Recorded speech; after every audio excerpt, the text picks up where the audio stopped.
Eh bien, bonjour à tous. Je suis ravie de vous accueillir pour les matinales du numérique. Je suis Corinne Spilios, directrice de la performance chez Orano et surtout présidente de la commission numérique du GIFEN. C'est un réel plaisir de vous retrouver pour notre troisième édition, toujours autour de la continuité numérique co-organisée entre le GIFEN et la SFEN. Pour cette troisième édition, nous poursuivons notre thème de la continuité numérique en allant explorer des expériences dans le domaine de l'exploitation et de la maintenance. Avant d'entamer cette matinale, je vous propose de laisser la parole à Bruno Lancia, directeur général du groupe Nuvia, qui nous fera l'introduction de cette journée. Bonjour à tous, merci Corinne et merci à la SFEN et au GIFEN de me permettre d'être avec vous ce matin. Je suis heureux et aussi ravi d'introduire ce troisième volet donc des matinales du numérique, dédié ce matin à la continuité numérique en phase de maintenance et d'exploitation. Les outils numériques en phase de construction ont été évoqués lors de la précédente édition, avec entre autres des enjeux, comme on l'avait vu, associés aux approvisionnements, des systèmes informatiques de pilotage de chantier qui permettent d'intégrer les défis de l'entreprise étendue et aussi le déploiement de modélisation 4D, on parle même de 5D, de 6D au service de la construction. En fait, toutes les évolutions numériques évoquées lors de cette phase de construction sont également au cœur de la phase de maintenance et d'exploitation. Et c'est ceci d'autant plus marqué lors d'opérations telles que le grand carénage chez EDF. Donc, en phase de maintenance et d'exploitation, nous abordons donc des problématiques aussi d'efficacité opérationnelle de nos installations nucléaires. Et afin de maintenir ces conditions opérationnelles optimales pendant des dizaines d'années, puisqu'on est sur une période de temps long, il est primordial pour nous, pour nos grands donneurs d'ordre, de capitaliser toutes les données et toutes les évolutions successives lors de ces opérations de maintenance et d'exploitation. S'ajoute à cela un enjeu, on est dans la continuité de la gestion des données, et donc aussi bien, on l'a vu en phase amont de construction, mais il y a aussi la phase aval de démantèlement. Et il est nécessaire d'avoir aussi cet historique pour permettre ces opérations de démantèlement futur. Donc, le numérique est de fait un des principaux leviers pour garantir une performance et disponibilité d'un équipement, d'un système ou d'une installation entière. En particulier, le numérique permet pour nos opérations de maintenance et d'exploitation il permet de simplifier nos opérations. Donc, simplifier parce qu'on peut avoir quasiment une supervision en temps réel de nos opérations. Il permet aussi d'avoir une analyse et une prédiction aussi liée aux opérations qui sont réalisées. On parle même par extension parfois derrière de maintenance prédictive associée à ces opérations de maintenance. Et puis donc de simplifier les opérations de maintenance. Donc le numérique assure au travers de ces moyens-là de la robustesse et de la traçabilité lors de nos opérations. Alors, chez Nuvia, nous avons intégré ces enjeux de digitalisation relativement tôt, donc on déploie des outils depuis quelques années, en particulier la maquette numérique qui nous permet lors d'opérations sensibles et complexes, de pouvoir, au travers de ces maquettes, de pouvoir anticiper, appréhender un certain nombre de difficultés et donc derrière d'avoir des opérations plus performantes et réussies. Mais aussi, on développe des outils qui permettent de suivre nos opérations sur le terrain. Alors, les objectifs de ces outils informatiques, on parle en particulier du DRT numérique. Nuvia n'est pas la seule entreprise à déployer ces outils. Il y a d'autres prestataires qui le font sur le parc, mais les objectifs sont multiples de ces outils. Le premier, c'est de permettre aux opérateurs d'avoir une liste de tâches interactives, leur donnant accès aux informations essentielles des opérations. On évite une multitude de documents papier. Et on sait que le nucléaire, on doit faire face aussi à une documentation parfois très riche, trop riche, et pas source souvent potentiellement de performance, voire de difficultés pour nos opérateurs en termes d'appréhension. Donc, ce qui permet d'améliorer l'efficacité de leur intervention et leurs conditions de travail. Derrière ça, on vise la fiabilisation de nos interventions. Je l'ai dit tout à l'heure, mais on a suivi quasiment en temps réel des opérations par une compilation automatique des données, voire une analyse aussi en temps réel de ces données.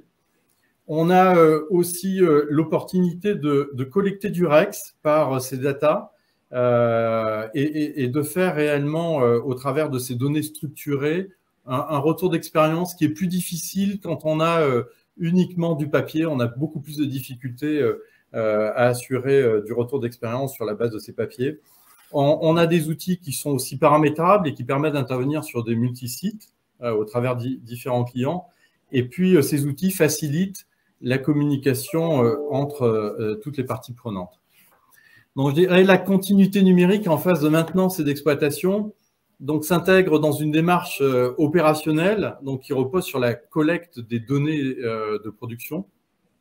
Et cette ambition de performance sous-tend des enjeux de conduite de changement, aussi bien chez les prestataires, c'est aussi une révolution, voire une révolution en termes d'organisation et d'outils de travail, des enjeux d'intégration d'outils dans un écosystème numérique, on parle d'entreprises étendues, et des enjeux de transversalité entre les différents acteurs.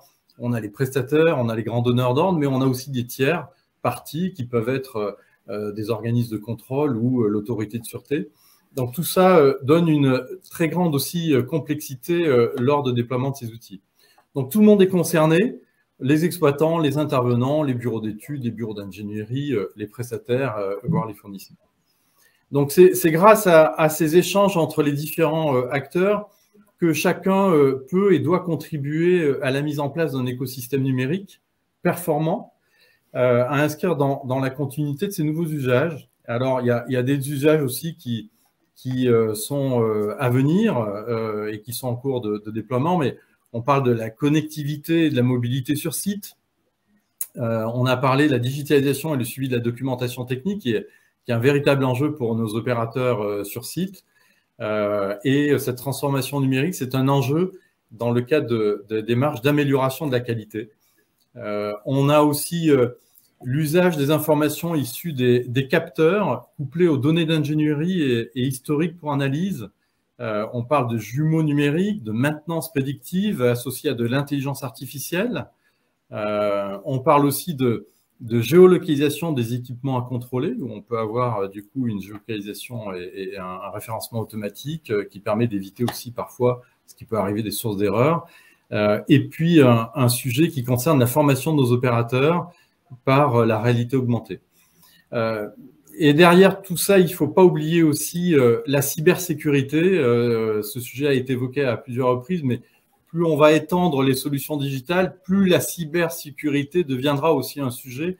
Et donc, c'est un vrai enjeu dans le cadre du déploiement de solutions digitales aussi pour la maintenance et l'exploitation. Donc, comme vous voyez, les solutions sont nombreuses. C'est des projets très structurants qui assurent cette continuité numérique en phase de maintenance et d'exploitation.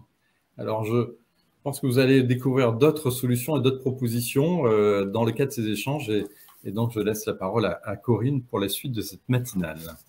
Merci beaucoup, Benoît, pour cette introduction et de nous montrer, de nous partager les expériences riches au sein de Nuvia. Avant d'entrer dans le vif du sujet et de lancer les présentations, je voulais vous rappeler un peu le principe. On va avoir à chaque fois 20 minutes de présentation. Dès le début des présentations, vous pouvez poser vos questions dans le chat QR, questions-réponses en haut de votre écran, ce qui me permettra de regarder un peu les questions que vous vous posez, de les relayer après la présentation auprès des intervenants. Mais tout de suite, je voudrais laisser la parole à Renaud Donner et à Jean-Eudes Guillot-Godefroy. Alors, Renaud Donner a 6 ans d'expérience dans le nucléaire. Il a été consultant dans un cabinet de conseil, puis a intégré la DSI d'EDF Commerce. Il a rejoint la filière nucléaire en intégrant le CNPE de Flamanville en tant qu'ingénieur source froide de 2015 à 2020 et il occupe désormais le poste d'ingénieur études à la direction technique DIP2N d'EDF. Jean Eudes, quant à lui, a 10 ans d'expérience dans le nucléaire. Il a débuté sa carrière dans le groupe Thales. En 2010, il devient responsable du département automation France d'Alstom Power. En 2015, il rejoint Assystem. Depuis 2019, il est le directeur du pôle ingénierie digitale, pôle au service de la transformation digitale d'Assystem et de ses clients. Et nous sommes partis pour 20 minutes de présentation. Je vous rappelle, vous pouvez poser vos questions et que ensuite, bien sûr, le replay sera à disposition sur notre chaîne YouTube de la SFEN et du GIFEN. À vous, Jean-Eudes et Renaud. Bonjour à tous. Bonjour à tous. Merci Corinne pour la présentation. On va donc vous présenter avec Renaud un projet, en fait une innovation, on pourrait dire une tête de série, qui vise à démontrer en fait comment on peut justement exploiter les données à des fins de maintenance prédictive et comme ça a été dit précédemment, justement pour optimiser la maintenance d'un équipement. Alors, la présentation, elle a été faite. Donc, notre exposé, donc, on va d'abord vous présenter un petit peu la situation et la difficulté qui avait été rencontrée. Et puis aussi comment donc on a proposé cette innovation et comment on l'a mis en œuvre dans la durée. Et finalement, qu'est-ce qu'on peut en tirer comme conclusion, quelles conclusions on peut en tirer et les perspectives qu'on peut donner à ce prototype. Voilà. Donc, l'innovation qu'on a mis en place, elle a été faite sur le CNPE de Flamanville 1-2, et donc sur des dégrilleurs. Donc, je vais vous expliquer un peu ce qu'est un dégrilleur au sein d'une centrale, puisque vous n'avez pas forcément toutes les connaissances à ce sujet. Donc, les dégrilleurs se trouvent au niveau de la station de pompage d'une tranche. Pour bien comprendre, donc, la station de pompage va permettre de refroidir à la fois l'îlot conventionnel, notamment tout ce qui est condenseur. Elle va permettre aussi de refroidir tous les systèmes de sûreté au sein de l'îlot nucléaire via le circuit RRI sec. Alors nous, ce qui nous intéresse, c'est vraiment la station de pompage, puisque c'est là que sont installés les dégrilleurs, et c'est dans cet endroit qu'on a mis en place notre innovation. Donc, pour comprendre le fonctionnement, on va dire macro, hein, de la station de pompage, la station de pompage va permettre de faire circuler l'eau brute pour les besoins de la centrale. Et donc, ce qui est important, c'est de pouvoir filtrer cette eau avant de l'envoyer dans nos circuits. Donc, on a 3 grosses étapes pour filtrer notre eau brute. Donc, la première, donc là, vous avez un schéma de la station de Cruas. Bon, ça diffère un peu de Flamanville, mais les principes sont là. Donc, vous avez d'abord ce qu'on appelle la Drôme flottante. C'est une sorte de barrage, on va dire, qui est fixe, qui va permettre de limiter les débris qui sont flottants à la surface, d'être aspirés dans l'installation. La deuxième étape, c'est ce qu'on appelle la phase de préfiltration. Cette phase de préfiltration est réalisée grâce à des grilles à barreaux fixes, qui sont, on va dire, c'est une préfiltration un peu grossière, où là, on va enlever les plus gros débris. Donc, ça peut être les bouts de bois, les algues et divers débris variés. Pour ces grilles, on imagine bien, vu les débits en jeu, qu'elles ont tendance à se colmater. Et donc, on va faire appel à un système de dégrilleurs pour venir nous les décolmater. Donc, on verra en détail le fonctionnement après.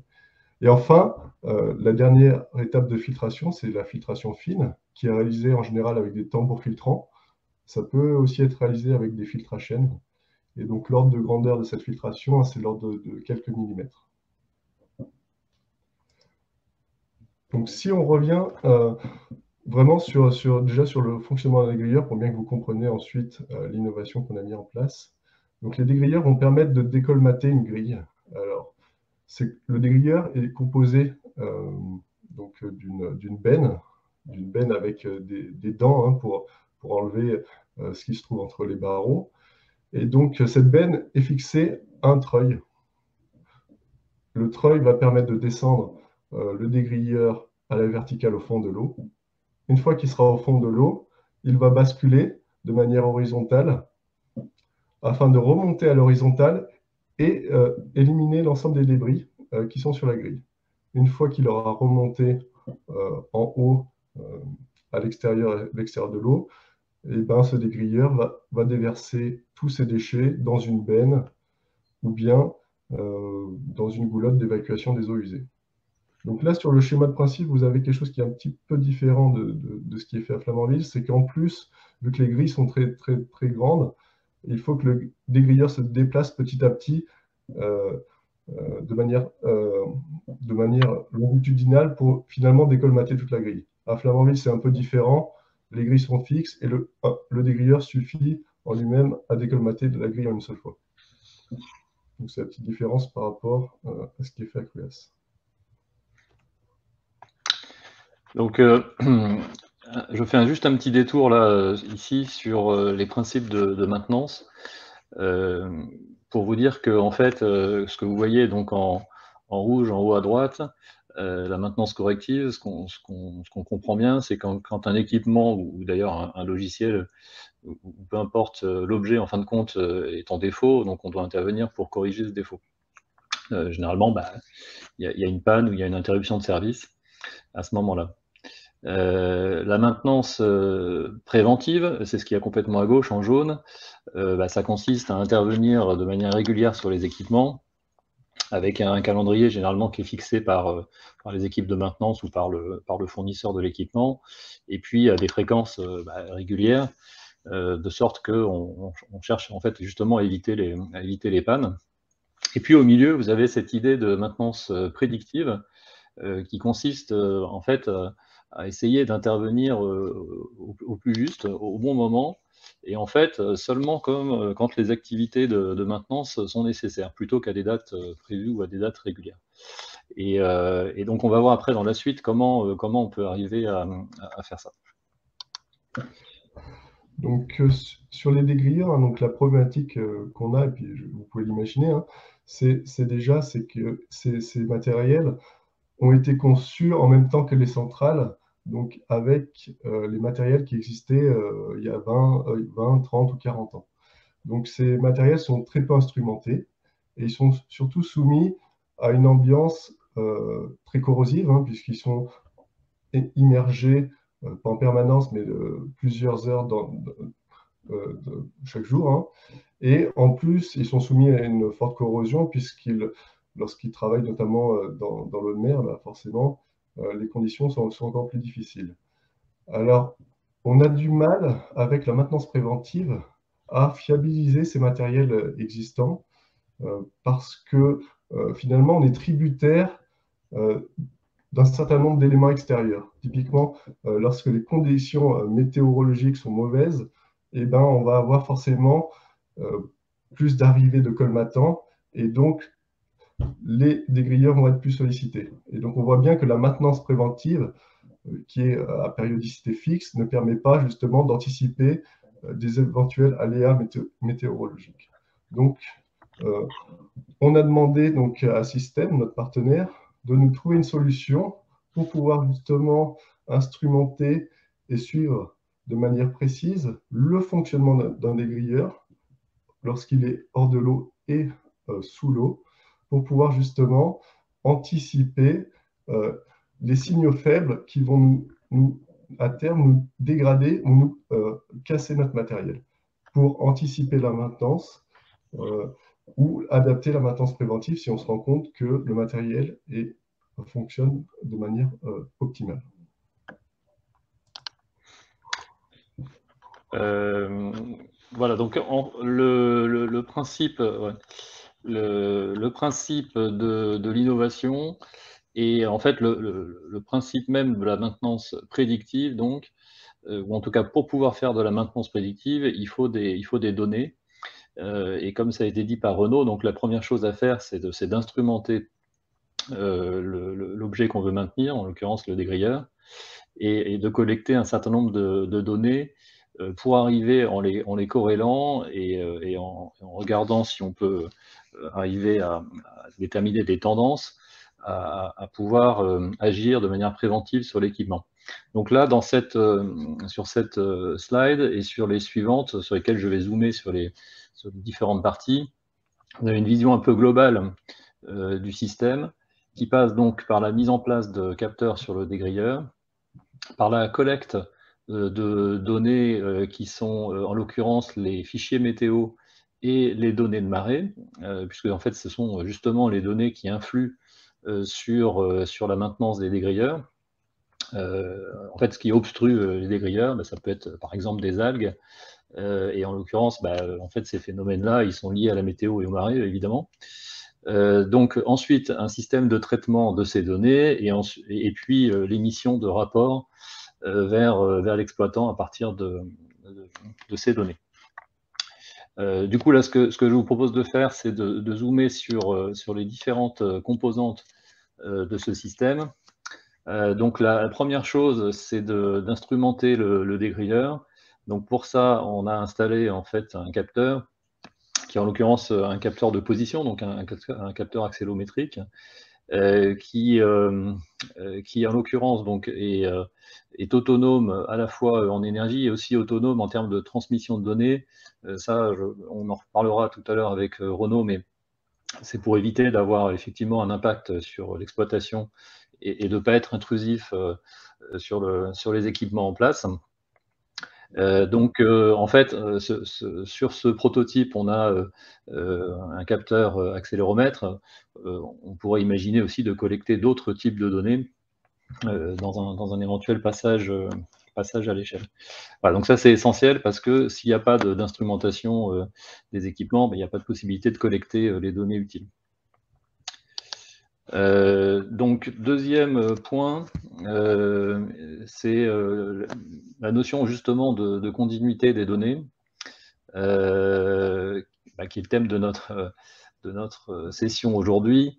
Et on le voit bien ici sur cette planche.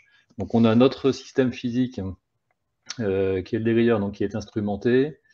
Et puis, en fait, on remonte un certain nombre de données d'état du dégrilleur, également donc des données externes comme je vous l'ai dit. Ces données sont traitées et ensuite remontées à l'exploitant, et donc on a bien une forme de continuité de données entre les données physiques du site et temps réel du reste, et puis d'autres données qui sont utiles à la maintenance. Je vais zoomer encore plus sur le rapport qui est envoyé à l'exploitant.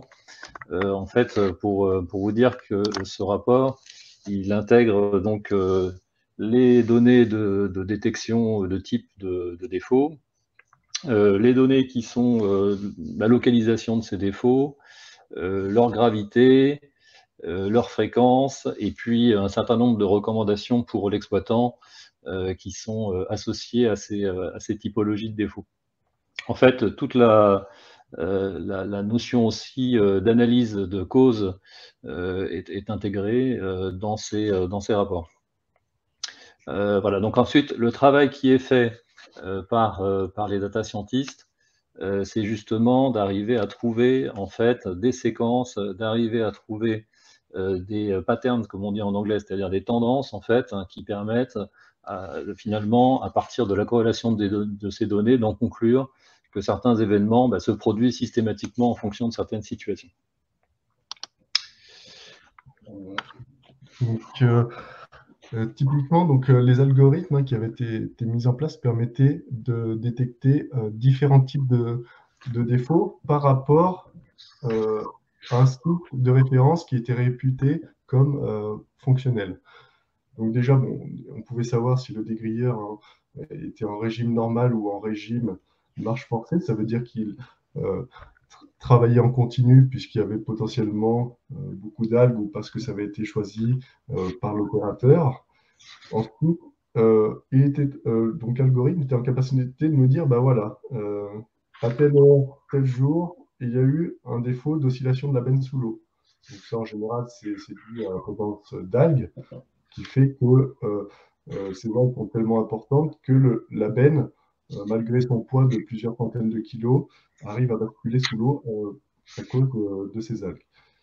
Il y a aussi d'autres types de défauts, comme par exemple le défaut de la remontée verticale. Donc ça veut dire que typiquement le dégrilleur là n'a pas fonctionné. Ça veut dire qu'il est descendu à la verticale, il est remonté à la verticale, et donc le cycle de fonctionnement n'est pas bon. Il y a d'autres types de défauts qui peuvent être détectés, comme donc des oscillations de la benne hors de l'eau. Donc là on va dire c'est quelque chose qui est moins bien, hein, puisque potentiellement, vu qu'il n'y a plus l'eau pour amortir, ça peut à terme dégrader fortement le matériel. Voilà. Et après, d'autres types de défauts qui ne sont pas catégorisés lorsque vraiment c'est quelque chose qui est atypique par rapport aux apprentissages qui ont été faits. Donc si on zoome sur un défaut particulier, donc ça c'est un exemple qui est intéressant, puisqu'en fait on voit le cycle de fonctionnement d'un dégrilleur sur une durée de 10 minutes, et on voit différents défauts. Donc la première partie, donc ça se lit de gauche à droite, la première partie, c'est le moment où le dégrilleur va descendre à la verticale. Il va rentrer dans l'eau, donc ça on est en capacité de le savoir grâce aux données météo qui ont été intégrées. Une fois qu'il est en bas du pertuis, là il va basculer à l'horizontale. Donc on voit un changement d'axe, un changement assez net, qui est vraiment le moment de la bascule. Une fois que la bascule en plein milieu de la courbe là, donc, a été effectuée, le dégrilleur va effectuer sa phase de remontée. Donc la première partie se fait sous l'eau, la deuxième partie hors de l'eau. Et on voit un premier problème, c'est que sous l'eau, donc la benne a tendance à osciller. Et elle tend à revenir dans sa position verticale. Donc là, ça veut dire clairement qu'il y a quelque chose qui se passe au niveau des grilles. Il y a des débris divers et variés. La deuxième chose qui apparaît, donc là on est hors de l'eau, c'est qu'on voit un certain nombre de vibrations qui sont anormales sur la partie droite. Et donc là, clairement, c'est quelque chose qui n'est pas normal. En analysant ce signal et en allant voir en local ce qui se passait, on s'est rendu compte que sur la benne du dégrilleur, il y avait une platine amortisseur qui évite d'avoir un contact fer-fer entre la benne et le support de la benne, qui était détériorée et qui expliquait finalement ces oscillations anormales. Donc on voit bien l'intérêt de ce type d'installation, puisqu'en fait on est en capacité de savoir ce qui se passe sous l'eau et hors de l'eau, et de manière continue. Et donc on peut à terme anticiper soit nos maintenances, soit nos consignes d'exploitation vis-à-vis d'un phénomène de colmatage ou autre.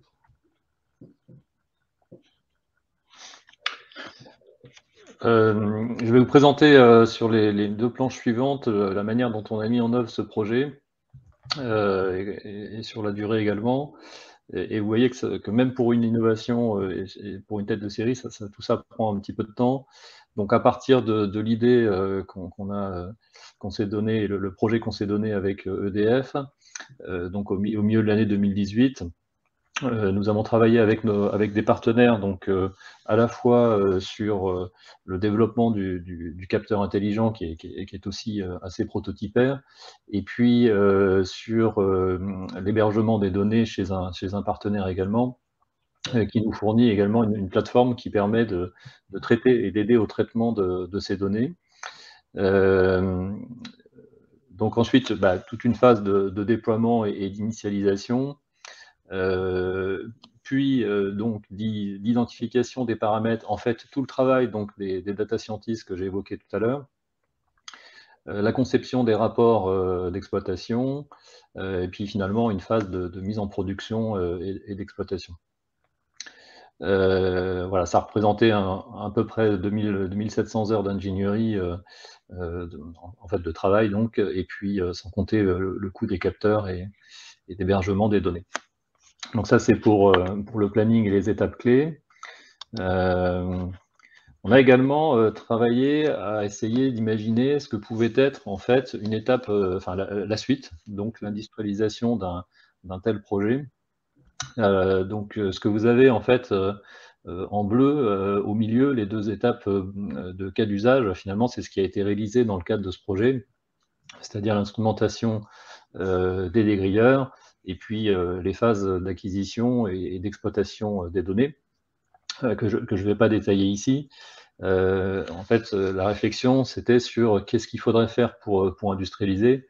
Et donc, en fin de compte, les étapes avant, préliminaires, ce serait de travailler une ingénierie de maintenance, définir un programme en fait d'ingénierie de maintenance, et puis les étapes suivantes ou finales, c'est toutes les étapes de définition des activités de réparation, de requalification des équipements qui seraient nécessaires. Donc c'est ça qu'il faut penser pour avoir une version industrielle du projet, sans parler de l'industrialisation elle-même, bien sûr, par exemple des capteurs qui seraient plutôt dans les étapes du milieu.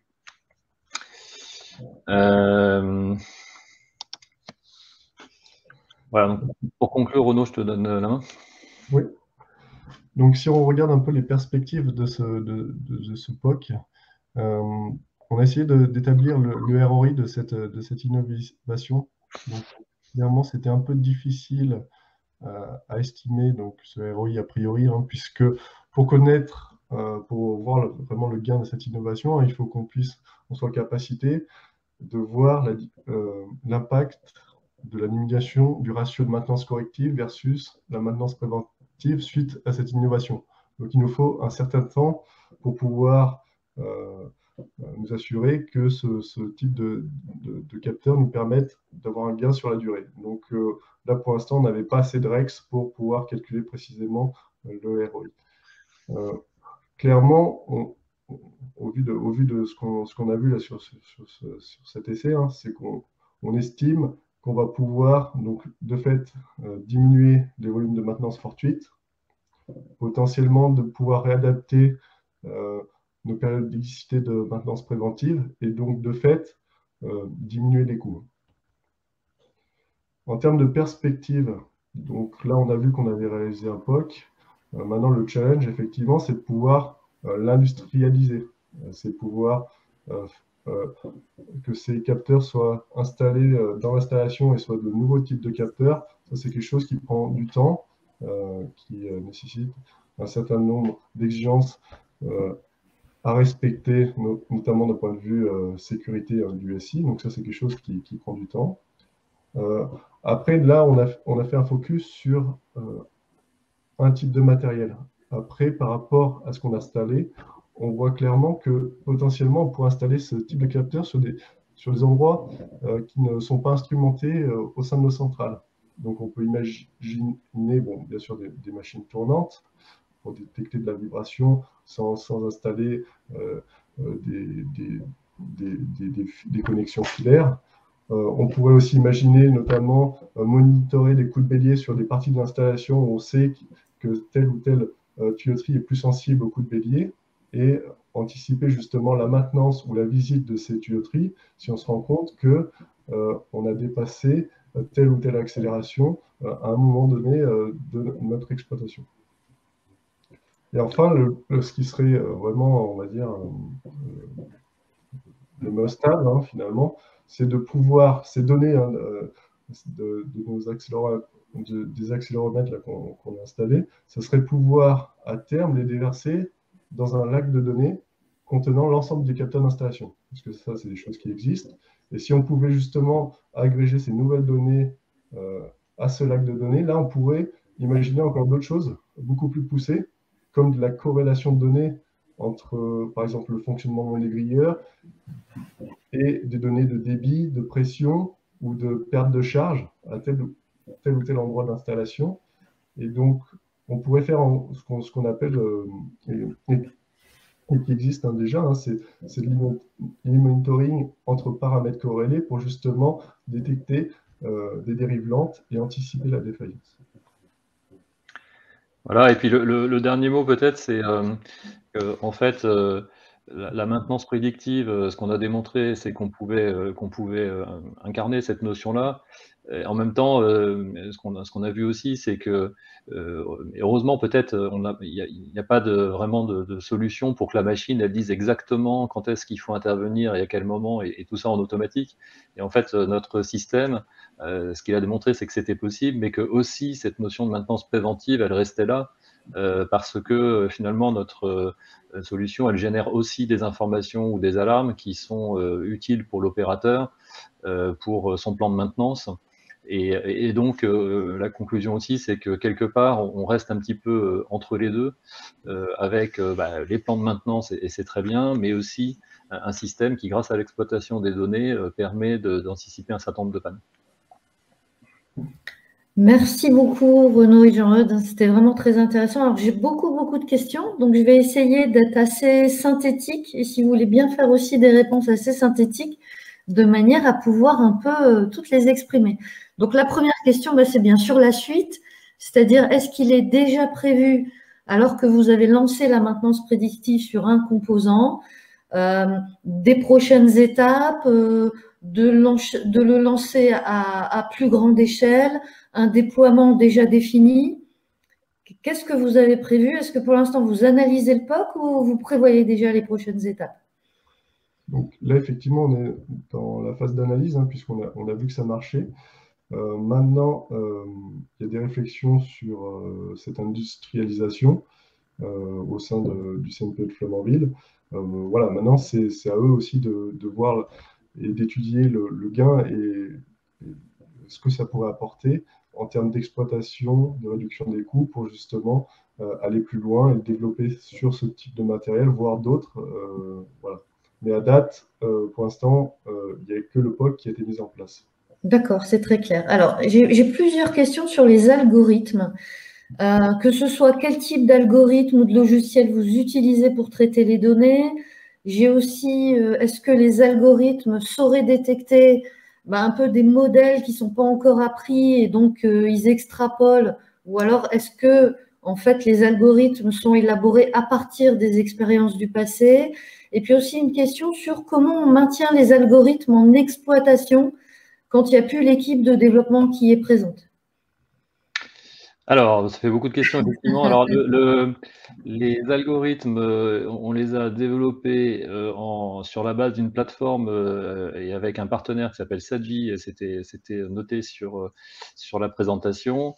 En fait, c'est un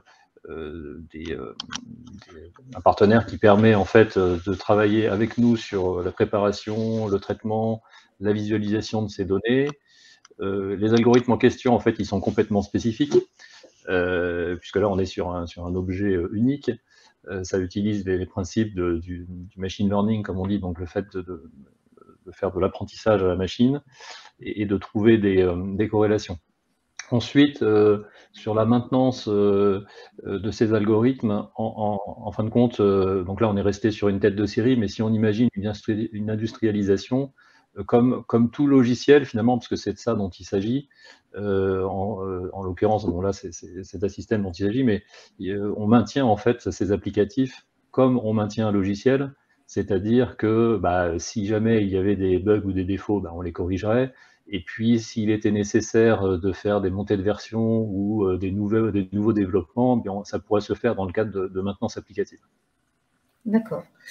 Une petite question concernant la complémentarité entre maintenance prédictive et maintenance préventive. Est-ce que déjà, si on optimise la maintenance préventive grâce à vos informations, la garantie de l'équipement peut courir de la même façon avec nos fournisseurs d'équipement? Et est-ce qu'on pourrait avoir d'éventuelles dérogations aux exigences de maintenance préventive préconisées par le fabricant? Est-ce que vous vous êtes posé les questions? Peut-être que Renaud pourra compléter, mais sous l'angle un peu techno, c'est certain qu'à partir du moment, ces travaux-là se font nécessairement en lien avec les fournisseurs de technologie, puisque effectivement, s'il fallait déroger à leur plan de maintenance, on ne pourrait pas le faire. En tout cas, il faudrait le faire en lien et en accord avec ces équipementiers pour ne pas déroger aux conditions de garantie, en effet. Ça, c'est plutôt l'angle technologique. Et après, sur la vue de l'exploitant, Renaud, je vais te laisser la main. En effet, c'est une grande question, ça. Donc effectivement, suivant le type de matériel qu'on utilise, on n'aura pas forcément toute la latitude pour modifier telle ou telle maintenance. Si on a des équipements qui ont des exigences réglementaires qui sont importantes pour la sûreté, là effectivement, pour pouvoir adapter la maintenance, il faudra qu'on ait un dossier solide pour pouvoir le faire valider par les entités d'ingénierie nationale. Par contre, on a quand même un certain nombre de matériels, dont les dégrilleurs, qui ont leur propre programme de maintenance locaux. Donc, c'est chaque site qui définit tel ou tel programme de maintenance. Et donc là, on a tout à fait la main de les adapter, puisqu'ils n'ont aucune exigence réglementaire associée. D'accord. J'ai beaucoup de questions sur comment est-ce que vous avez fait en installant un nouveau matériel pour répondre à des exigences, que ce soit des exigences de cybersécurité, mais aussi des exigences d'exploitation vis-à-vis des équipements qui étaient présents. Qu'est-ce que vous avez eu comme contrainte et comment vous y avez répondu? Donc là, de la même manière, Renaud pourra compléter, mais comme on était dans un contexte de tête de série, on a voulu faire en sorte de ne pas être intrusif sur les systèmes en place.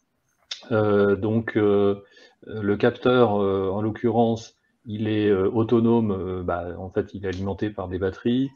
Il envoie ses données via un modem 4G, donc sur le réseau mobile, pour être décorrélé en fait des installations existantes. Ça, c'est le premier point. Et le deuxième point sur la cybersécurité, en fait, à partir du moment où on est sur des données météo, par exemple, ou marine, c'est des données publiques, donc il n'y a pas de sujet. Et finalement, les données de position de l'équipement, c'est pas tellement la donnée elle-même qui est sensible, ce serait de pouvoir modifier cette donnée. Donc là, comme on est sur quelque chose qui est unidirectionnel, en fait, juste de la remontée de données, il n'y aurait pas de possibilité d'intervenir sur, par exemple, commander le dégrilleur, puisque en fait, il ne se commande pas, on va dire. Mais c'est une question qui pourrait se poser si on instrumentait d'autres équipements, comme des machines tournantes, par exemple. Et concernant donc les contraintes vis-à-vis de l'exploitation, effectivement, donc on avait demandé à Système d'avoir un capteur qui ne génère pas plus de maintenance que ce que l'on avait initialement. Donc c'est pour ça qu'ils nous avaient mis en place des capteurs qui étaient en capacité de fonctionner pendant une année et transmettre les données donc en continu avant de devoir recharger par exemple la batterie au bout d'un an. La deuxième contrainte qu'on avait, et puisque effectivement donc on est au niveau de la filtration, ce qu'on ne voulait pas, c'était que par exemple le capteur puisse être aspiré en aval et se retrouver par exemple au niveau du tambour filtrant, puisque là finalement on perd tout le gain. Si on met un matériel qui va permettre d'éviter le colmatage, mais en contrepartie il génère un risque qu'on appelle ça un risque FME, de partir dans les circuits, là, ça aurait été problématique. Donc, on avait demandé d'installer un capteur donc, qui soit suffisamment gros pour justement qu'il ne puisse pas passer déjà les grilles de préfiltration.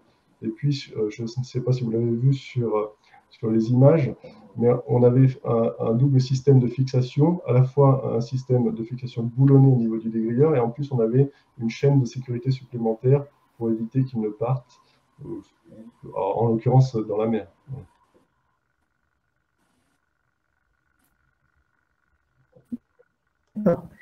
Une question un peu sur le POC. Quels pièges à éviter lors d'une première expérience, comme vous l'avez faite? Que feriez-vous différemment après cette première expérience? Et est-ce qu'il y a quand même des inconvénients dans la solution que vous avez choisie? Donc, qu'est-ce qu'on aurait fait différemment? Je pense que dans la phase d'apprentissage, je ne sais pas si c'est dire qu'on l'aurait fait différemment, mais le fait est qu'on a, en mettant en œuvre ce projet, en tout cas du côté d'Assystem, considérablement augmenter notre expérience et expertise sur justement l'analyse des données, puisque vous avez vu dans le planning, c'est cette partie-là qui a pris beaucoup de temps pour arriver à trouver les bonnes corrélations les bonnes analyses de ces données-là. Donc c'est peut-être pas tant qu'on l'aurait fait différemment, mais on pourrait aller beaucoup plus vite maintenant puisqu'on a cette expérience-là. De la même manière, en fait, je pense qu'on a appris beaucoup sur l'industrialisation ou la préparation à l'industrialisation des capteurs, puisque celui qui a été installé donc, est un objet unique. Donc je ne sais pas si c'est tellement on s'y est pris différemment, mais en tout cas, le fait d'avoir réalisé cette tête de série, ça nous rendrait certainement plus efficace pour la suite. D'accord. Et une petite question qui est intéressante, c'est pourquoi est-ce qu'on n'a pas su récupérer des données existantes et pourquoi a-t-il fallu instrumenter de manière supplémentaire le dégrilleur? Y a-t-il pas déjà des données existantes qui étaient exploitables? Donc, sur ce type de matériel, très peu. On voit bien, hein, ils ont été construits, ils ont été pensés il y a 40 ans, donc avec la technologie qui existait donc à l'époque. Donc, les seules informations qu'on a finalement, ce sont des informations de fin de course, ce sont des capteurs mécaniques qui nous permettent de savoir si le fin de course a été attaqué en position basse ou en position haute, par exemple. Pour autant, ce n'est pas parce que vous avez une information sur ce fin de course que c'est ce qui se passe dans la réalité. Si vous avez un dur mécanique lors du mouvement, vous pouvez très bien avoir le dégrilleur qui se bloque en position intermédiaire sous l'eau, et vous ne le saurez pas sans ce type de matériel. Donc, on ne pouvait pas se fier qu'avec le peu de capteurs que nous avions, et c'est pour ça que nous avons implémenté cette solution. D'accord. Et puis la dernière question, parce que hélas le temps passe vite. Est-ce que vous en avez un peu parlé dans la synthèse, mais est-ce que vous pourriez un peu développer sur, à l'instant T, est-ce que vous pouvez commencer à faire un ROI et à mesurer ce que ça vous a fait gagner depuis la mise en place de la solution? En fait, je vais laisser Renaud conclure là-dessus, mais il y a quelque chose qui est de l'ordre des gains qualitatifs sur le fait que les opérateurs reçoivent des informations qui sont intéressantes pour les plans de maintenance. Après, comme Renaud l'a dit, il pourra développer. Ce qui est plus compliqué, c'est d'arriver à calculer un vrai ROI. Ce qui est certain, et je pense que c'est vrai pour les dégrilleurs, mais aussi pour d'autres équipements, c'est que si on peut démontrer qu'avec un tel système, on peut limiter, voire éviter des fortuits, alors on arrive rapidement quand même à se convaincre que le ROI il est intéressant parce que, et là Renaud pourra confirmer, mais si les dégrilleurs ont un réel problème, je pense que ça peut aller jusqu'à un arrêt ou un repli de la tranche. Évidemment, là, on comprend tout de suite que les coûts ne sont pas en rapport avec l'investissement. D'accord. Et est-ce que vous l'avez mesuré quand même ou pour l'instant c'est bien trop tôt? C'est-à-dire, est-ce qu'en se comparant aux années précédentes, on peut déjà mesurer des choses? Non, parce que là, c'était vraiment un POC. Donc, on avait fait une installation temporaire hein, sur le CNP de Flamanville. Les installations temporaires, on ne peut pas les laisser en permanence. Donc, on a dû déposer une fois qu'on a vu que le fonctionnement était à l'attendu. Si on voulait vraiment justement pouvoir faire ce ROI, il faudrait faire fonctionner cette innovation sur plusieurs cycles. Donc, j'entends cycle de production, donc plusieurs années. Donc là, effectivement, on n'avait pas ces éléments. Et pour pouvoir vraiment estimer le gain, effectivement, il faudrait que l'ensemble de nos dégrilleurs, puisque là, on l'a fait sur un dégrilleur, il faudrait que l'ensemble de nos dégrilleurs soient équipés pour qu'on puisse à terme dire, bah voilà, en termes de gain de production, le fait d'avoir mieux surveillé nos dégrilleurs, ça nous a permis d'éviter potentiellement une baisse de charge ou un repli de tranche, puisque on n'était plus en capacité d'alimenter nos pompes de production. Ok, très bien. Merci beaucoup pour cette présentation. Alors, comme d'habitude, je vais en frustrer quelques-uns parce que toutes les questions sont arrivées et il y en a beaucoup. Mais en tout cas, je vous rappelle, vous pourrez repasser la vidéo si vous en avez besoin. Et comme d'habitude, on vous donnera les contacts si vous avez des questions derrière. Merci beaucoup, Renaud et Jean-Eudes. Un grand merci pour ces échanges. Et ce que je vous propose sans transition, c'est de passer au deuxième sujet, donc sur l'agrégateur de données, un jumeau numérique de l'information pour l'exploitation. Donc, c'est un cas d'usage d'Orano présenté avec 3 intervenants, Karim, Thierry et Chloé, dont je vais vous faire le portrait tout de suite. Donc, Karim Mechri a 15 ans d'expérience dans le BIM. Secteur de la construction en tant qu'expert BIM, il a travaillé chez Bouygues, chez Eiffage. Il a rejoint le groupe Orano en début d'année 2021 en tant que responsable de programme continuité numérique et jumeaux numériques dans le cadre du projet Shift. Et Thierry Lavero, donc Thierry a plus de 30 ans d'expérience dans le secteur du nucléaire.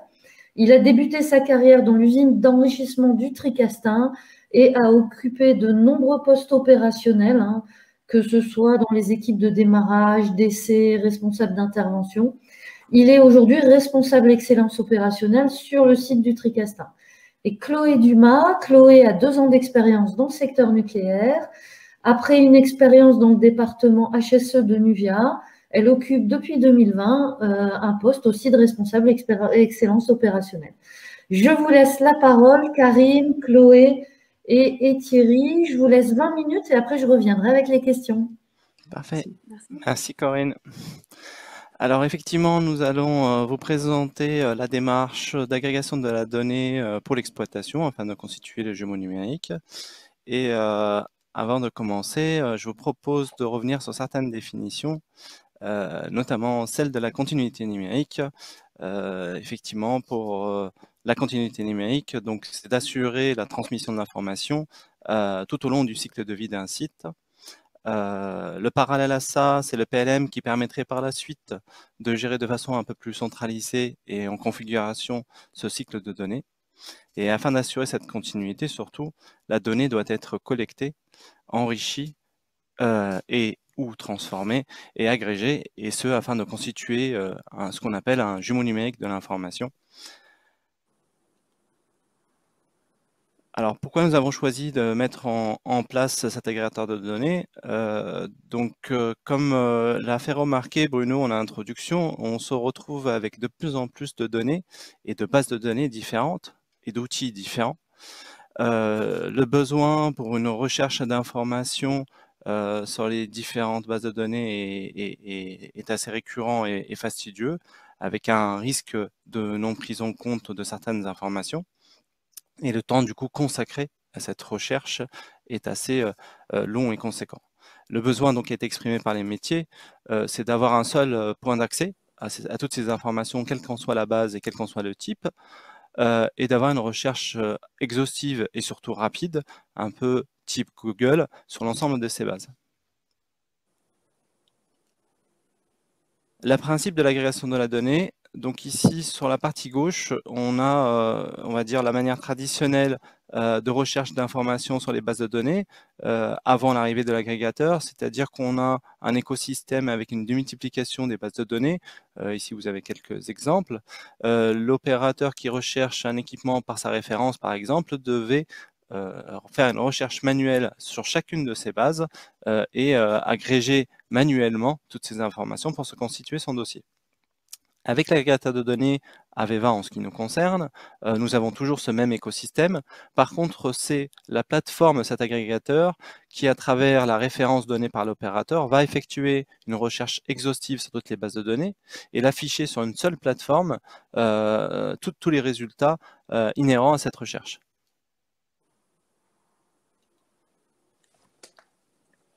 Comment est structurée l'infrastructure de cet agrégateur? Pour la mise en place d'Aveva AIM, donc Asset Information Management, c'est le nom du produit, 5 serveurs sont nécessaires.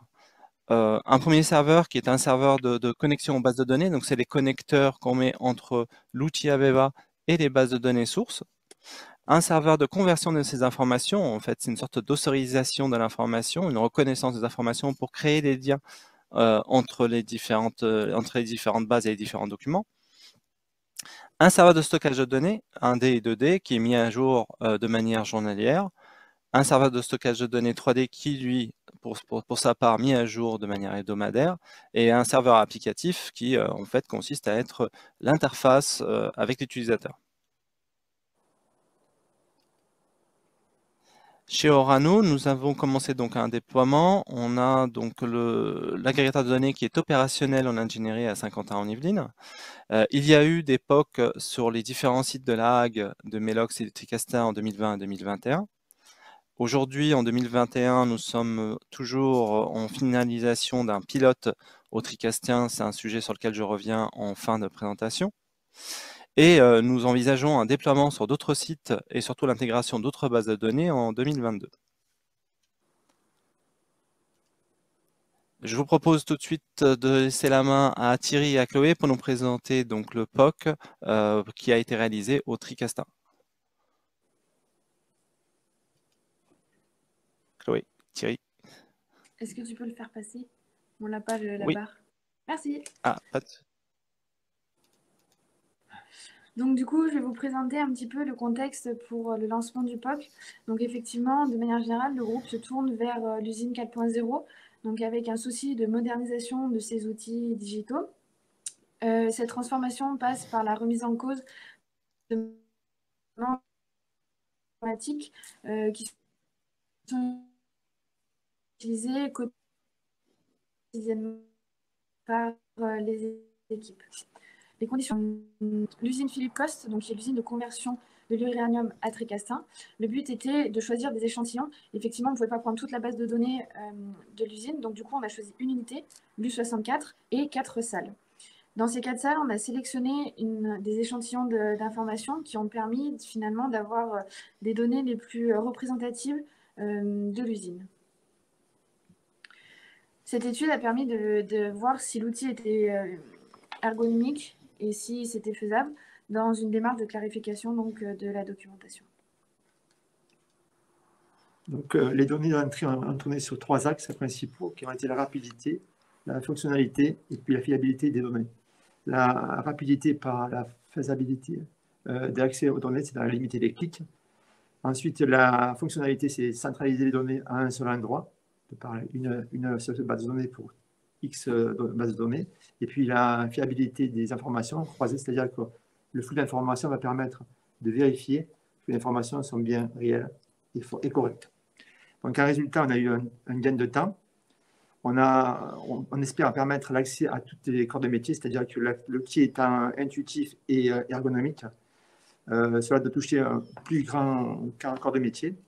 Et enfin, on espère automatiser les indicateurs, c'est-à-dire qu'aujourd'hui, les personnes, des industriels, enfin, des exploitants, font des KPI, donc ils vont faire appel à plusieurs bases de données à la fois. Donc après, je vous laisse imaginer, ils vont donc croiser ces informations sous forme de tableau. Ça prend un certain temps. Aujourd'hui, grâce à l'outil, on va pouvoir centraliser ces données et donc avoir un résultat en instantané. C'est ce que je vous le dirai par la suite. Merci. Donc là, c'est un verbatim du POC et des journées de l'innovation qui sont tenues à Saut-Castin il y a 2 semaines de ça. Donc, je ne vais pas vous citer tout ce qui a été dit, bien sûr, parce que ça va prendre du temps. Mais bon, on peut en citer quelques-uns comme facilité d'utilisation, canal d'information adapté aux besoins, mais également mise en place du produit. Donc, les gens, ils ont vraiment adhéré à ce produit parce qu'il est très facile d'accès. Et puis, en plus, il va permettre de faciliter grandement les informations et puis donc le travail sur tout ce qui est KPI ou recherche d'informations. Merci. Donc, du coup, je vais vous... Voilà. Ah ouais. Alors, pour étayer les dires, donc quelques chiffres qu'on a pu vérifier pendant les essais sur la plateforme du Tricastin. Donc, on peut estimer en gros un gain de traitement de dossier qui est d'environ 25% de préparation. Donc, aujourd'hui, on est un site industriel, donc on a pas mal d'arrêts programmés ou de maintenance préventive.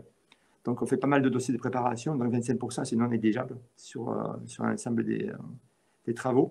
Et puis ensuite, une réduction du temps de recherche, forcément, puisqu'on a une seule base de données. Donc, on a estimé à 1 quart d'heure par jour, gagné par jour et par personne, pour une population de 100 personnes, ce qui représente en gros dans les 5000 heures d'économie d'heures. Voilà. Pour terminer, donc, les 3 points que je souhaitais mettre en avant, c'était la rapidité, le visuel et la simplicité. La rapidité parce que les résultats, donc, ils sont en quelques secondes au niveau de la visuelle. Visuel parce que l'information est sous forme graphique ou sous forme de données centralisées. Et puis simple parce que bon, la base de données est très intuitive, ce que je disais tout à l'heure, donc du coup, elle est adaptable à toutes les personnes. Voilà. Donc, pour reprendre un peu par rapport au périmètre, en 2021, donc du coup, Aveva va avoir accès à 3 bases de données qui est SAP, donc c'est tout ce qui est GMAO. Il va y avoir une base plan donc, qui a été présentée par Karim sous forme de Meridian et une base documentaire, donc Documentum. Ces 3 bases de données vont remonter donc dans l'outil Aveva sur une même interface. Le but étant que par la suite, on développe d'autres bases de données. Pour essayer d'illustrer un peu tout ça de manière plus concrète, j'ai rapidement fait un petit graphique qui reprend par exemple des informations qui peuvent être remontées dans Aveva. On va aller rechercher un poste technique, donc il peut être un équipement, un appareil, peu importe. On va retrouver déjà là où il se trouve sur l'installation, donc la salle. On va également retrouver, par exemple, l'avis de panne, c'est la demande exploitant sur cet équipement. On va retrouver tous les ordres de travail pour le mainteneur de cet équipement. On va pouvoir retrouver aussi tout ce qui est les composants, les pièces qui composent ce poste technique avec les stocks de pièces de rechange. On va aussi avoir tout ce qui est plan, donc de l'équipement, mais aussi là où il se trouve sur l'installation. Et enfin, tous les documents techniques, comme les modes opératoires, les notes techniques, les notes constructeurs. Là, ici, on a une représentation qui est très plan, alors qu'il faut imaginer que ça va beaucoup plus loin et qu'on a plutôt une architecture en toile d'araignée. Autrement dit, on va avoir un document technique, mais de ce document technique, on va pouvoir retrouver d'autres postes techniques qui sont associés. Dans le même sens, on va avoir des plans. Sur ces plans, il va y avoir d'autres postes techniques qu'on va pouvoir également retrouver dans les informations présentées. Donc, on voit aussi ici qu'on fait le lien entre les différentes bases de données, donc qui sont la GMAO, les plans et la base documentaire. Pour essayer d'illustrer un petit peu mieux tout ça, on vous a fait une petite vidéo que je vais vous commenter.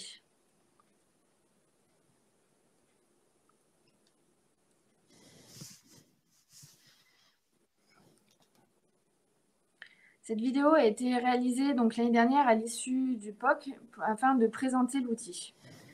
Donc la vision en fait de base, le page d'accueil de cet outil est celle-ci. En haut à gauche, on va pouvoir faire une recherche. Donc par exemple ici par ID, donc c'est les identifiants des postes techniques, donc souvent des numéros. Ça peut être aussi des recherches de numéros de plans, de documents. Peu importe en fait, c'est une recherche par numéro. C'est une bonne recherche si on connaît déjà ce numéro. Donc comme là, par exemple, on retrouve la colonne de lavage. L'intérêt, c'est que, comme l'a dit Thierry, c'est que ça soit accessible à tous. Donc dans le cas où on ne connaît pas ce numéro, on va pouvoir faire la recherche par nom. Autrement dit, on va taper ici la colonne de lavage et on va retomber sur la même information. Ce qui permet finalement d'élargir le public qui sera touché. Et de plus, si on n'a pas la connaissance précise du numéro, on peut tout de même trouver l'information. Lorsque celle-ci est ouverte, on va pouvoir retrouver des données de base et extraites de Meridian et de Documentum, SAP, donc de la GMAO et des plans. Ces données ont été identifiées lors du POC avec les utilisateurs. Ces données sont des données de base qui peuvent être utiles au premier coup d'œil par les utilisateurs, notamment les instrumentalistes avec tout ce qui est armoire électrique ou autre.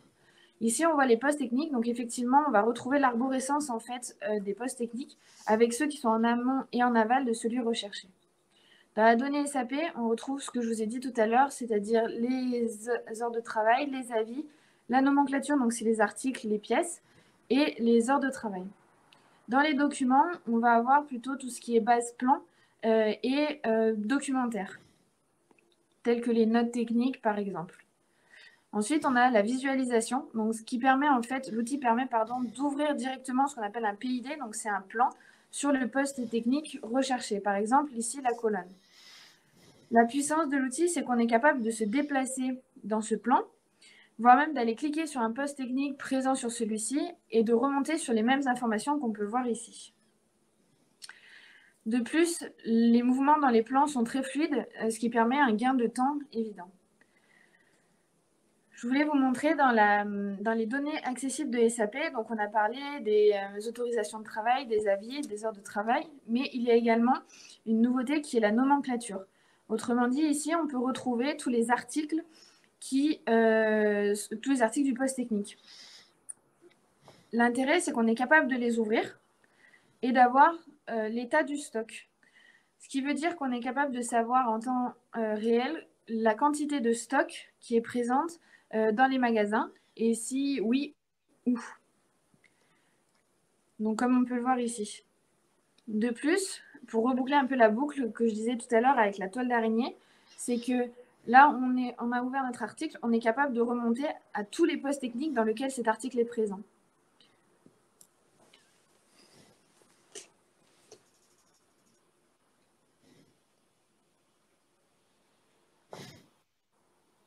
la dernière chose que je voulais vous montrer sur cette partie, c'est sur les documents.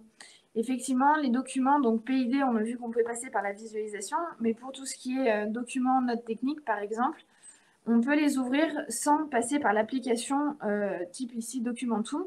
Donc, on peut les ouvrir dans l'outil Aveva. L'ouverture est quasi instantanée, ce qui est aussi un gain de temps pour les utilisateurs. La puissance de l'outil est qu'il est capable de retrouver le poste technique qu'on a cherché par rapport à la référence dans les bases de données, mais pas seulement. Autrement dit, il est capable d'aller chercher à l'intérieur du document les endroits où le ou les postes techniques sont cités. Et ils sont remontés ici dans la petite partie en haut à droite. Là, je vous ai montré donc tout ce qui est remontée d'informations. Mais Aveva va aussi plus loin, dans le sens où elle est capable de faire des navigations par arborescence, de créer des ensembles de données, de faire des requêtes pour des recherches très spécifiques et aussi faire des rapports. Donc Thierry vous l'a évoqué tout à l'heure, l'outil va permettre de faire des indicateurs. Le gros avantage, c'est qu'en fait, on a plusieurs manières d'avoir un même indicateur parce que la base de données, notamment SAP, donc la GMAO, est tellement complexe que pour un même indicateur, on peut extraire la donnée de différentes façons. Ici, Aveva va en quelques secondes sortir un indicateur qui va être fiable et standardisé au niveau du tricastin. Par exemple, pour un titre d'exemple, cet indicateur qui est sorti ici, donc on voit en quelques secondes, mais 2 heures toutes les semaines à être sorti actuellement parce qu'il faut faire plusieurs extractions, plusieurs croisements de bases de données. Donc là encore, on voit que c'est un gain de temps évident. Merci Chloé. Il y a une dernière slide, Thomas, si on peut revenir. Hop. Alors, quelles sont les prochaines étapes? Donc aujourd'hui, je vous ai parlé tout à l'heure d'un pilote au tricastin. On se rend compte que l'infrastructure à mettre en œuvre pour l'agrégateur était quand même assez lourde, 5 serveurs à mettre en place. Et l'idée, c'est de démultiplier ce nombre de serveurs pour chaque BU concernant Orano, c'est d'avoir une mutualisation de cette infrastructure qui soit commune à toutes les BU, tout en assurant une fluidité de la donnée et s'assurant de la sécurité des informations. On souhaite également, donc en 2022, intégrer des nouvelles bases de données et des nouveaux sites donc, dans la continuité. Voilà. Merci beaucoup Karim, merci Chloé et Thierry. Ce que je vous propose, c'est de passer tout de suite aux questions. Je vous laisserai vous les distribuer entre vous. La première question, elle est importante. On voit l'effort d'amener tous les documents au maintenancier, par exemple, mais avez-vous eu besoin de faire appel à un expert en ergonomie ou à des spécialistes de l'UX ou autres pour vérifier que réellement l'interface homme-machine reste accessible et que ça apporte réellement quelque chose à nos maintenanciers? Alors, je vais commencer par répondre, je ne sais pas si Chloé et Thierry veulent compléter, mais effectivement, le travail a été co-construit entre l'éditeur, donc Aveva, et les opérateurs terrain pour avoir une ergonomie qui corresponde à leurs besoins, notamment sur la manière d'afficher les résultats et sur on va dire les graphiques attendus. Donc, c'est une co-construction avec l'éditeur directement. Très bien. Comment est-ce que vous intégrez la mise à jour de la documentation? Alors, la mise à jour aujourd'hui de la documentation, donc comme expliqué dans le slide, elle est faite de manière journalière. Donc, il y a une mise à jour, c'est une première étape. La seconde étape, c'est ce que j'appelais l'ossérisation, donc la reconnaissance un peu des informations qui sont dedans pour faire le lien. Cette mise à jour n'est pas faite sur l'ensemble des données, elle est faite sur le delta, donc les modifications qui ont pu avoir lieu et les nouveaux éléments. Donc voilà, c'est comme ça qu'elle est gérée aujourd'hui. Alors, y a-t-il un lien entre cette démarche et les démarches de référentiel unifié de type Denodo à la Hague? Les gens sont très précis. Sont très précis.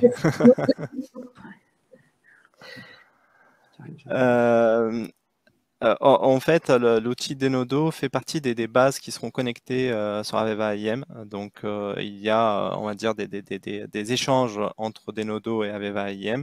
C'est des démarches qui sont concurrentes, mais pas complètement, on va dire, identiques dans le principe. Oui, et même plutôt complémentaire. C'est Complémentaire, ouais. un peu à compléter. Mais tout à fait, non, mais tout à fait. Comment sont gérés les connecteurs Aveva AIM avec les bases de données? Alors, les connecteurs Aveva IM sont gérés donc, par notre service d'ingénierie Orano Projet en lien, on va dire, avec notre ASI et avec l'éditeur, hein, bien entendu, notamment pour la création, mais aussi la mise à jour lors de montée en version, par exemple, des bases de données sources. Et donc, c'est comme ça qu'on les gère. Donc, c'est vraiment internalisé chez nous. Très bien. Alors, Orano se met-il en dépendance de Aveva pour la maîtrise et le stockage à long terme de ces données, ainsi que pour leur exploitation? Comment pourrez-vous changer de plateforme? Alors, clairement, l'outil Aveva n'est pas un outil de stockage, c'est un outil d'affichage de l'information, d'agrégation et d'affichage de l'information. Donc, on n'a pas on va dire, de contrainte à ne passer que par Aveva. L'idée, c'est on a trouvé un agrégateur qui nous convienne dans la manière d'agréger et d'afficher notre information. Si demain on souhaitait modifier on va dire de GED, d'outils et de référencement de nos documents, on pourra le faire. Il n'y a pas vraiment de lien et on va dire de contrainte en ce sens. Au niveau de l'architecture, pour bien comprendre, la solution Aveva fait-elle des requêtes vers les bases existantes? Si oui, est-ce qu'elle cache un certain nombre de données? Est-ce que vous pouvez le paramétrer? Et quel est le niveau de stockage entre local et central, par exemple? Ça aussi, c'est très précis. Effectivement, donc aujourd'hui, l'outil Aveva, donc requête, donc va chercher des informations sur les bases, on va dire sources. Une copie est faite donc en local avec de la métadonnée ajoutée. C'est ce que je parlais tout à l'heure des liens entre les différents documents, notamment sur les références. Les capacités sont, on va dire, structurées par l'infrastructure qu'on met en œuvre. Donc après, c'est nous qui dédions, on va dire, l'espace disque nécessaire pour pouvoir stocker ça de manière pérenne. Et est-ce un outil dédié aux équipes Orano ou le mettez-vous à disposition des intervenants sur le site du Tricastin? Je ne sais pas si Chloé ou Thierry veulent répondre. Le but, c'est de commencer par les équipes internes Orano, puisque ça va être eux qui vont d'abord tester, puisque ça commence en fin d'année. Après, effectivement, le but, c'est de l'ouvrir à tous, comme c'est d'aller sur les différentes installations du Tricastin, pas seulement sur l'usine Philippe Cos.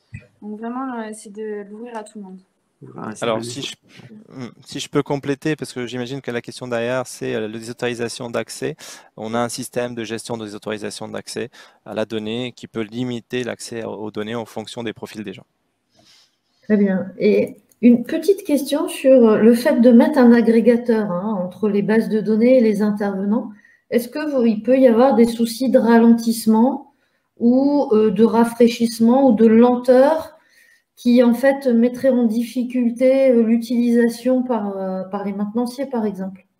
Tout à fait. Alors, c'est un point très important sur lequel on s'attache depuis le début, depuis le POC et surtout sur la phase mutualisation sur laquelle on est en ce moment. C'est qu'à minima, on ne veut pas que le temps de latence de la donnée soit plus long que quand on recherche sur la base source elle-même. Donc aujourd'hui, on est plutôt dans des temps, tout à l'heure Thierry parlait de quelques secondes, on parlait même de quelques fractions de secondes pour certaines données, ça dépend du poids, mais effectivement on a un temps très lent et on s'attache à ça notamment sur la mutualisation, sur ne pas avoir de goulot d'étranglement quand il y aura beaucoup d'informations qui circuleront, notamment quand on intégrera de l'information du type 3D, qui est une information qui est lourde en poids sur les flux, et du coup on dimensionne notre infrastructure en conséquence. Parfait. Je pense qu'une dernière question.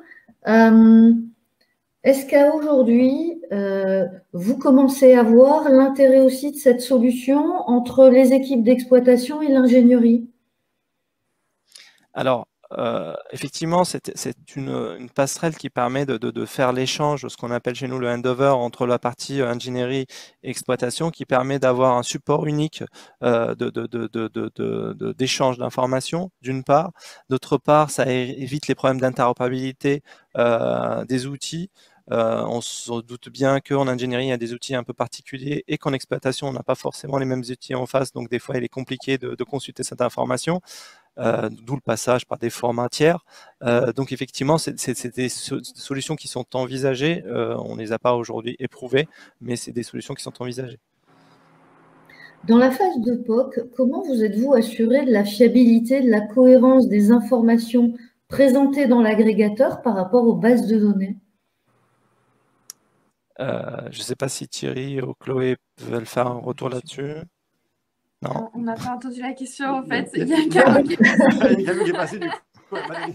Alors, dans la phase de POC, comment est-ce que vous avez validé que l'agrégateur de données remontait bien les bonnes informations et donc que les connecteurs fonctionnaient bien?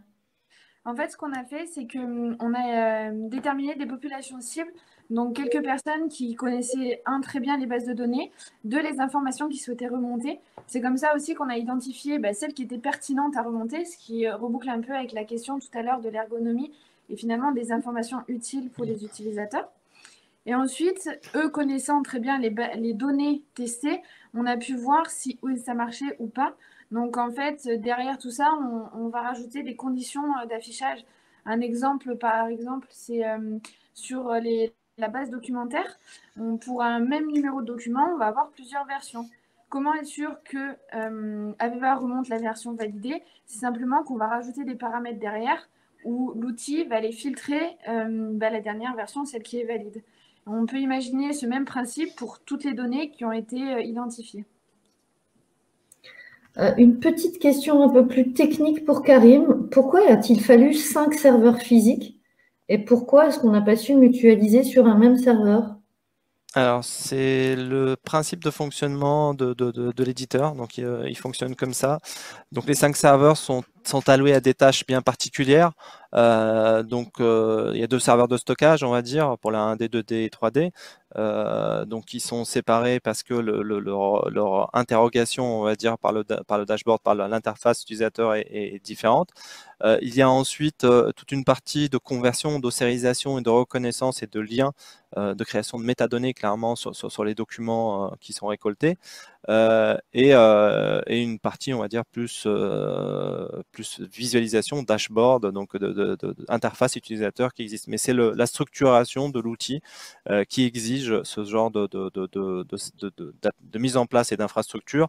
On a essayé au mieux de réduire le nombre de serveurs physiques, mais avec l'éditeur, on se rend bien compte que, autant donné la quantité d'informations qui vont devoir circuler, on a besoin d'une infrastructure composée de 5 serveurs.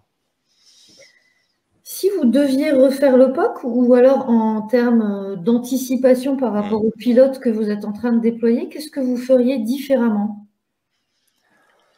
Alors de différemment, pour revenir sur l'exemple EDF, c'est pas tout à fait différemment, c'est des choses qu'on se dit qu'on pourrait faire en plus. C'est par exemple la 3D n'a pas été prise en compte comme étant donnée source dans l'époque, et on se rend bien compte que pour la constitution d'une infrastructure, c'est très dimensionnant. Notamment si on souhaite respecter des règles de confidentialité chez nous. Donc, il y a des sujets de chiffrement et de déchiffrement de l'information qui nécessitent, on va dire, un travail bien particulier, notamment au côté serveur. Donc, c'est des choses qu'on aurait pu intégrer en POC. Bon, on s'est, on va dire, focalisé sur les données qu'on avait et dont on avait besoin aujourd'hui. On ne s'est pas projeté sur des données qu'on est en train de construire, mais je pense que c'est des éléments qu'on aurait pu introduire au POC et qui auraient pu être dimensionnants pour nous. Mais bon, c'est une chose qu'on fait maintenant dans la mutualisation. On va peut-être le faire plus tard. Exactement. J'espère, du côté exploitation. J'ai encore 2 questions, puis je vois qu'on a encore quelques minutes. Alors, combien d'utilisateurs lors du POC? Combien d'utilisateurs sur le Tricastin? Et combien d'utilisateurs à terme pour le groupe Orano? Combien d'utilisateurs pour le POC? Alors, en fait, il y a eu une trentaine de personnes qui ont été mises à contribution pour évaluer donc l'ergonomie, les données importantes, qui ont permis aussi de faire les échantillonnages des données. Et ensuite, des utilisateurs tests, il y en a eu 11 qui ont eu, eux, vraiment testé la plateforme finale, donc celle que je vous ai présentée. Voilà. Pour après les utilisateurs sur le site, donc ça serait, on avait compté entre 100 et 150 personnes à peu près, à savoir que par rapport aux licences, donc c'était par rapport aux jetons, autrement dit, on ne limite pas l'accès à la plateforme en nombre de personnes, mais plutôt en personnes les utilisant en simultané. Donc on peut même viser plus large. C'est très clair. J'ai une question complémentaire. Vous n'avez pas parlé de données financières. Est-ce que vous pouvez nous donner quelques notions, au moins pour le POC? Quel a été l'investissement? Alors, je ne sais pas si côté Tricastin, vous avez des informations. J'ai plus les chiffres en tête. Bon, c'est pas grave. Comme ça. En plus, c'est Michel Arwachan, je crois reconnaître la personne qui pose la question, donc il reviendra vers moi. Très bien. Bon, on pourra quand même, Karine, peut-être, proposer quelques ordres de grandeur en réponse aux questions après la matinale. Ce sera intéressant. Je pense qu'on arrive au bout des questions. Je peux encore laisser quelques secondes si certains avaient une frustration, mais je pense avoir eu le temps de toutes les poser. Et merci beaucoup d'avoir été synthétique dans les réponses, parce qu'on a pu quand même en poser une bonne dizaine. Ça, c'est super. Donc, une dernière question. Non, j'en vois pas arriver. Peut-être une dernière question sur l'archivage. Si jamais des interlocuteurs voulaient aller rechercher des informations archivées et non plus en cours dans les bases de données, est-ce qu'aujourd'hui, c'est une fonctionnalité qui existe?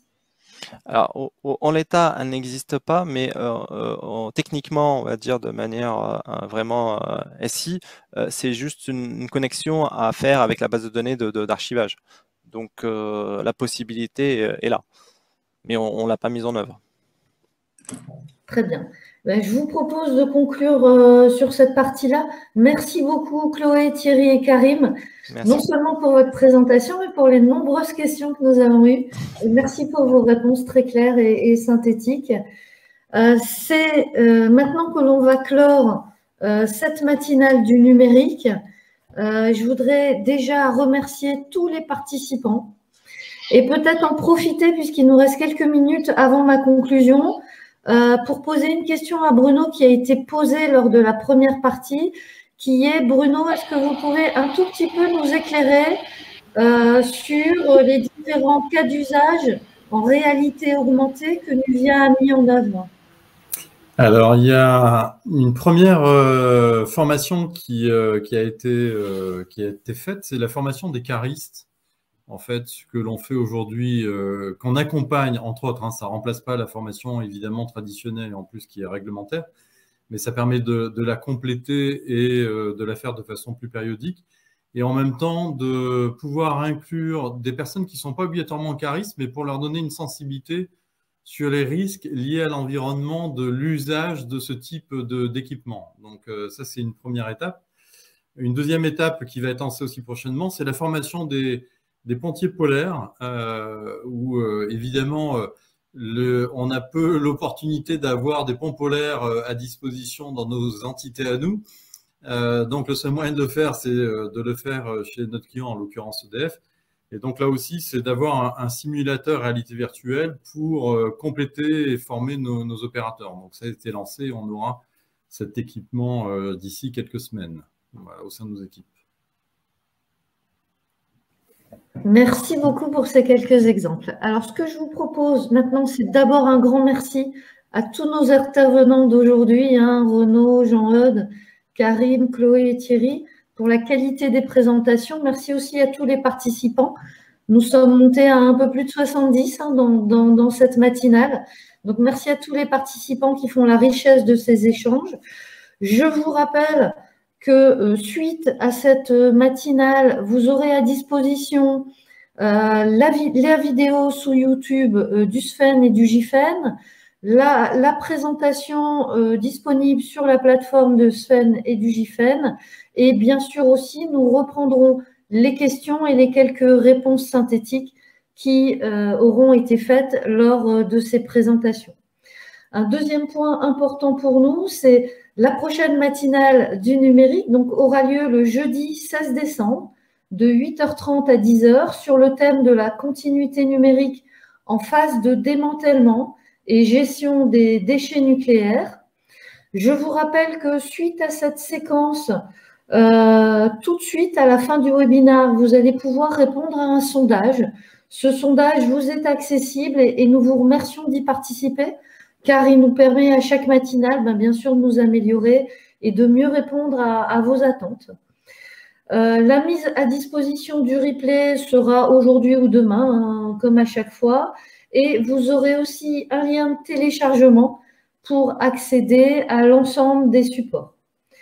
Je voudrais aussi, comme d'habitude, faire un grand remerciement donc, à Bruno qui a accepté de faire l'introduction de cette matinale. Merci.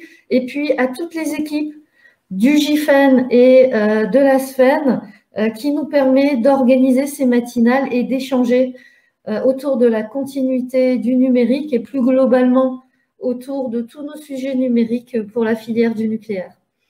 Merci à tous et donc dès la fin du webinaire, il vous restera 2-3 minutes pour répondre au sondage. Merci à tous, au revoir. Merci, au revoir. Au revoir. Au revoir.